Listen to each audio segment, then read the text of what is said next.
the world stopped. Streets fell silent, bustling cities became ghost towns, and we all retreated into our homes. For many, lockdown was a time of boredom, of Netflix binges and sourdough starters. But for some, it was a descent into a nightmare they never could have imagined. What happens when the one place you're supposed to be safe, your own home, becomes the source of your deepest fears?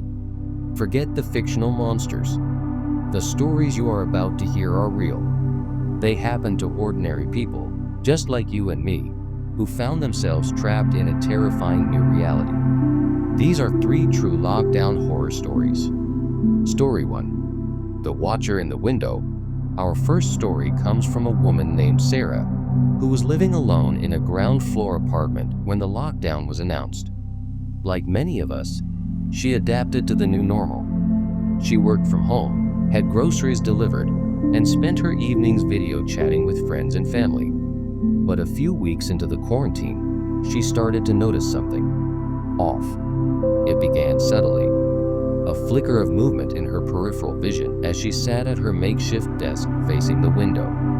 She'd glance up, but see nothing but the empty street outside.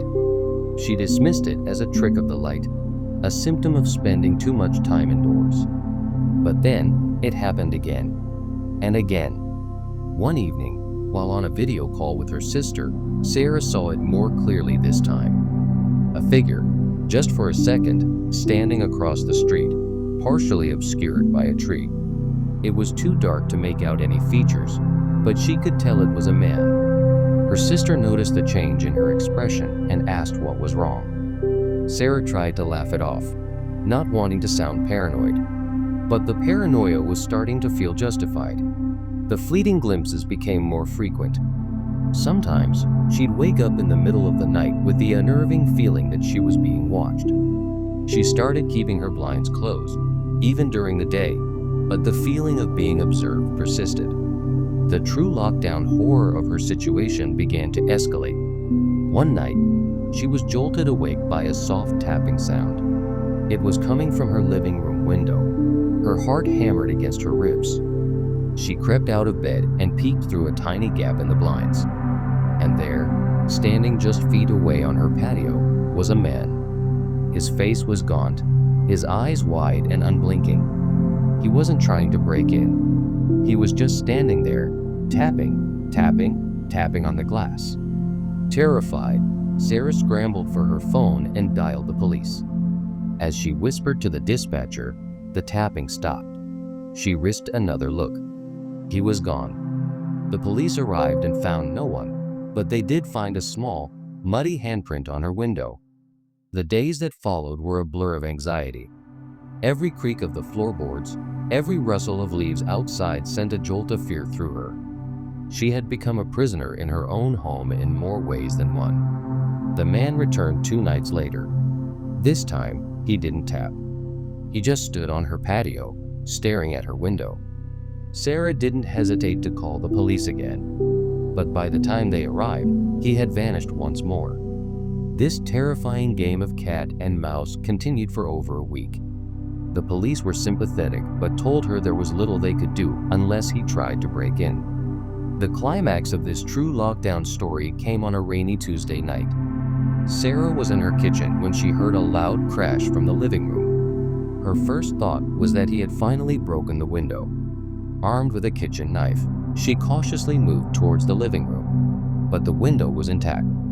Lying on her floor, amidst shattered pieces of a vase that had been on her windowsill, was a single, muddy rock.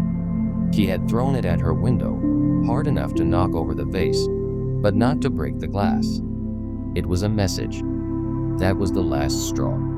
The next day, Sarah packed a bag and went to stay with her parents, breaking the lockdown she had so diligently followed.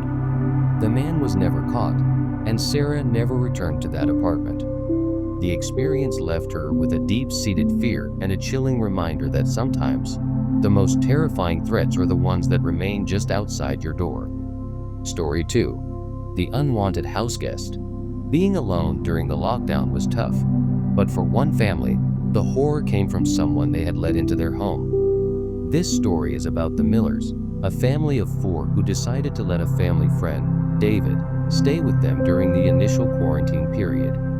David had been traveling when the lockdowns were implemented and had nowhere else to go. At first, it seemed like a good arrangement. David was helpful around the house and got along well with the two young children. But as the weeks stretched into a month, a strange shift occurred in David's behavior. He became withdrawn and would spend hours locked in the guest room. The family would hear him muttering to himself, though they could never make out the words. When he did interact with them, his eyes had a distant, unsettling quality. The first truly alarming incident happened when Mrs. Miller went to do laundry.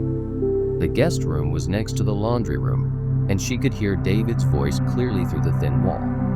He was having a heated, one-sided conversation. He was angry, yelling at someone who wasn't there. Then, she heard a loud thud against the wall, followed by a string of curses. She quickly and quietly backed away, a knot of dread forming in her stomach.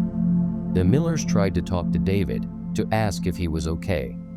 He would always brush it off, saying he was just stressed about the pandemic. But his behavior grew more erratic. He would rearrange the furniture in the living room while the family was asleep. He started referring to the house as his own, telling Mr. Miller where he could and couldn't go. One of the most disturbing true lockdown stories from this ordeal involved the children's pet hamster. One morning, the kids woke up to find its cage empty. They were heartbroken. A frantic search of the house ensued, but the hamster was nowhere to be found.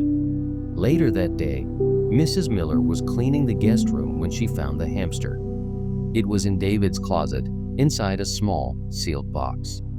The hamster was unharmed, but the implication was terrifying. Why would he take it and hide it? The family knew they had to ask David to leave, but they were afraid of how he might react. They were trapped in their home with a man who was becoming increasingly unstable. They started locking their bedroom doors at night, and Mr. Miller began sleeping with a baseball bat next to his bed. The final, terrifying night came when the family was awoken by the sound of their front door opening and closing. Mr. Miller grabbed the bat and went to investigate.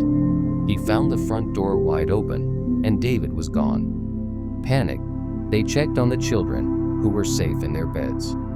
They then did a sweep of the house and discovered that several things were missing: a set of kitchen knives, Mr. Miller's toolbox, and a family portrait that had been hanging in the hallway.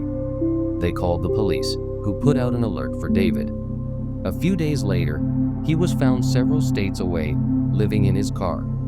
The missing items were with him. He was taken into custody and received psychological evaluation. The Millers were safe, but the experience left a permanent scar. Their home, once a sanctuary, had been violated in the most intimate way. Story 3. The Whispers in the Walls. This last story is perhaps the most unsettling because it ventures into the realm of the unexplained. During the lockdown, with the constant hum of the outside world silence, many people reported hearing things they hadn't noticed before: the creaks and groans of their old houses. But for a young man named Alex, who was house sitting for his grandparents, the sounds were far more sinister.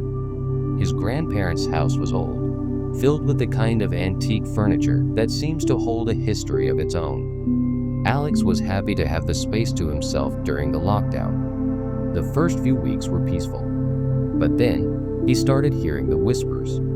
It started as a faint murmur, almost like the sound of a television in another room. He'd searched the house, but every room was silent. The whispers grew louder, more distinct. They seemed to come from within the walls themselves. He couldn't make out the words, but the tone was conversational, as if two people were having a quiet, incessant argument. This particular lockdown horror was amplified by the isolation. With no one else around, Alex started to question his own sanity. He tried to drown out the whispers with music, but they always seemed to cut through, a constant, unsettling presence in the background. One night, while trying to sleep, the whispers became clearer than ever before. He could hear a man's voice and a woman's voice. They were arguing about something, their words laced with a venom that made his blood run cold. He pulled his pillow over his head, but he couldn't escape the sound. The next day, exhausted and on edge, Alex decided to do some investigating. He went down to the basement, a place he had been avoiding. It was damp and musty, filled with forgotten relics of his grandparents' past. As he explored the cluttered space, he noticed something odd. A section of the stone wall looked different from the rest. It was newer, the mortar a lighter color. Driven by a mixture of fear and curiosity, he found a hammer and chisel and began to chip away at the new section of wall. It was hard work, but after an hour, he had created a small opening.